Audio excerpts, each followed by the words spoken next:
get my gloves on because it is cold, people. Welcome back to the channel. Today we are near Belfair, Washington, and we are out to do some wildlife photography. I have my trusty Canon RF 200-800, nice solid super telephoto, albeit a little bit slow. I normally shoot this lens on a Canon R7, which is amazing for its crop factor and its reach. This lens becomes incredibly long, but that camera doesn't have the best high ISO performance. So I very recently picked up this R6 Mark II. I got it super cheap used. I'm very, very happy about it. If you know this body, you know it performs really well at high ISOs. And for my purposes, for wildlife photography, that means being able to shoot at faster shutter speeds, and I'm really interested to see what this lens looks like on a full frame body. Now, where we are a few years ago, there were some long-eared owls that were spotted out here and photographed. They looked amazing in the photos that I saw online. They are no longer here, but I have already heard kingfishers and seen some waterfowl hanging around over here in the water. So I've never been here before, but we are going to wander around, see what we can find, and yeah, pretty excited. It's going to be a good day, a good morning, if a little cold.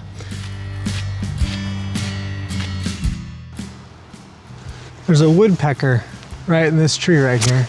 Clearly not a good angle, and man, is it dark. But if there ever was a test for high ISO performance, this would be it. Let's see.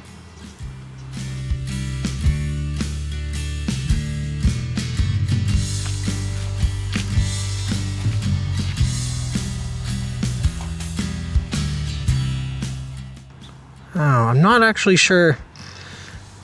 I've seen these birds before, but I've said it before, I'm not a birder. I'm a photographer.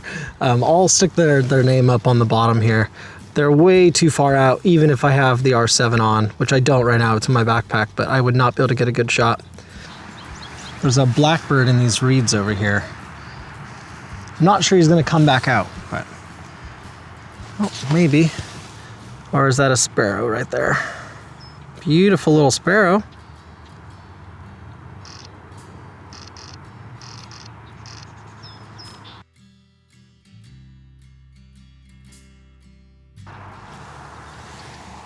Nice little environmental shot of that sparrow. I'm not even gonna bother cropping in on that. Kind of like it how it is out in the reeds. Now, one thing you need to keep in mind if you come to shoot here in Washington for birds is you really have to keep it on the tides. And I'll be the first to say I actually kind of didn't quite do that this morning. Right now the tide is out, so there's a bunch of mud in front of me, and occasionally that can be good for shorebirds, but most of the birds that I'm actually most interested in are way out there towards the highway and towards the deeper water. So we're gonna keep walking, see what we can find. So far, it's basically just been songbirds, but I'm perfectly happy with that. Really, so far, liking this lens on the full frame body. But I'm curious what else we can find.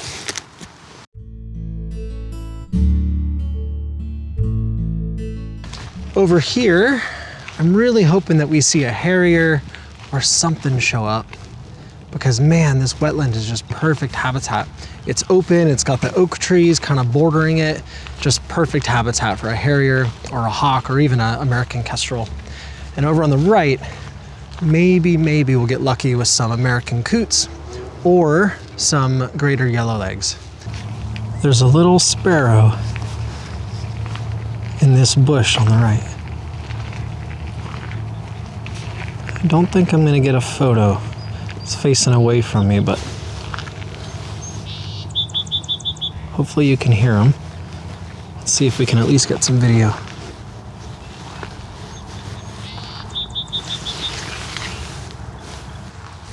Cute little bird. So often when we're out shooting wildlife, especially birds, you know, you'll get skunked day after day after day, but if you open your eyes a little bit to sparrows and robins and the more common songbirds, I mean, man, they're just everywhere, and they have a ton of personality if you take a minute to watch them. Things are definitely heating up as we work our way out here into the wetlands.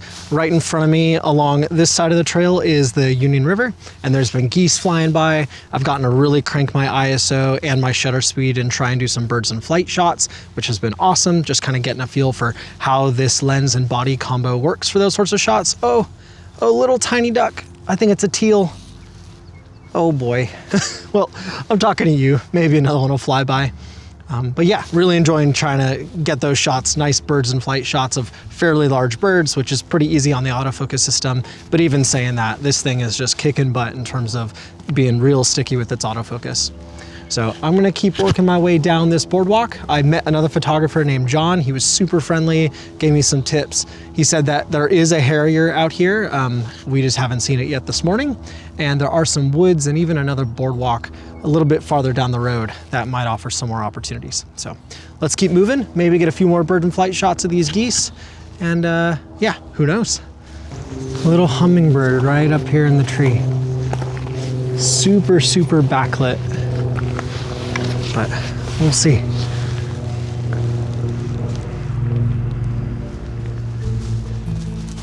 Back here in the woods, haven't really seen much after that hummingbird, which was still really cool.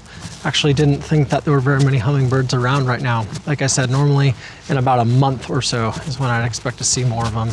That's when we get the migrating rufous hummingbirds coming in.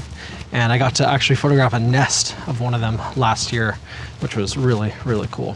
This itty bitty nest, maybe like 2 or 3 inches wide. So yes, there we go. Definitely this boardwalk is taking us out into the wetlands. Awesome. This place just keeps giving and giving and giving. Can still hear plenty of sparrows around, but I'm hoping that we get some waterfowl or maybe some raptors out here. Let's see. There's some geese and a heron.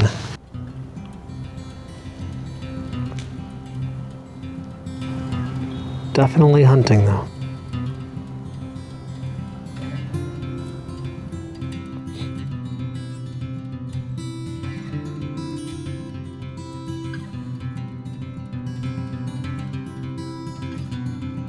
So I didn't see much at the end of the boardwalk. As I said earlier, the tide is out. So I'm heading back just to the tree line where we've got these geese. Maybe that heron might still be hanging out. And I feel like maybe I'm hearing a marsh wren or something like that over here. So we'll see if we can get a shot or two before packing up and heading back to the car. So this is very much the type of habitat that is perfect for marsh wrens, blackbirds, and the like, sometimes some sparrows. When you're getting into nesting season, they really love to grab the little fluffies off the top of these cattails. And if you're in a place like this, most of the time I actually avoid boardwalks because you end up being so much higher than the birds and kind of shooting down on them, which isn't very visually appealing. But here, these cattails and their little fluffs come right up to the level of the boardwalk. So if you set your camera on this rail, you could get a really, really nice shot with some beautiful background separation.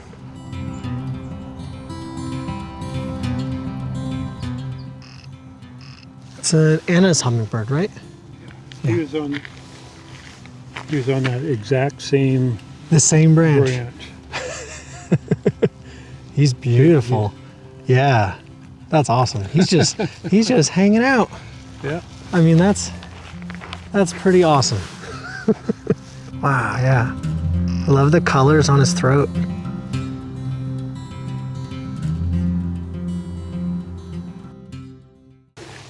Man, he's not flushing for anything. That's his spot. That's his spot, yeah. Can get a decent background on him and everything.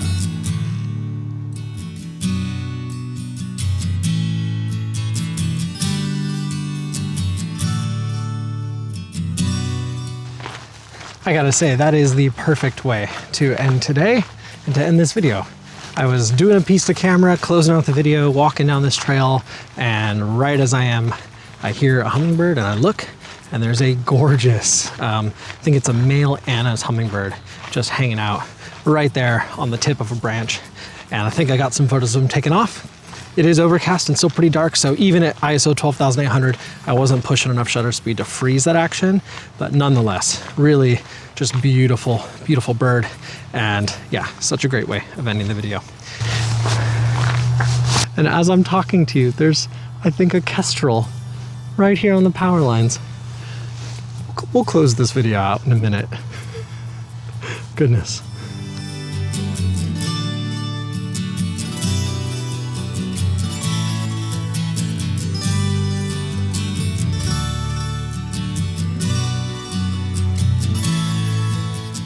So the American kestrel is now up on these power lines over there. I think I actually got a good photo of him taken out of a tree. And right over here on this post is probably his lunch. There's the head of a rodent, complete with whiskers and fur and most of the jawbone, but I guess most of the back of the head is missing, but there you go. If you're looking for a surefire sign of a raptor in the area, look for their leftovers. Well, that is the third time that I have tried to close out this video, and every single time there has been an interesting bird. First time it was the hummingbird, and then the hummingbird came back. The second time I tried to close out this video, and now an American kestrel. Don't think I got a great photo of it, but just still really, really fun. And that's why we come out, right? So I hope you guys enjoyed this video. If you are considering whether to get the R6 Mark II or the R6 Mark III, or even just considering how this RF200-800 functions on a full frame body, I have been really, really happy with this combo today. It's a lot calmer than the R7, but I'm still packing the R7 in my backpack just in case I feel like I need some extra reach. I can pop it on really quick. So overall, really happy. I'll put the raw and edited versions of the photos at the end of the video, just in case you were curious what the edited versions you've seen look like. And yeah, let me know down in the comments what you think, and I will see you next week.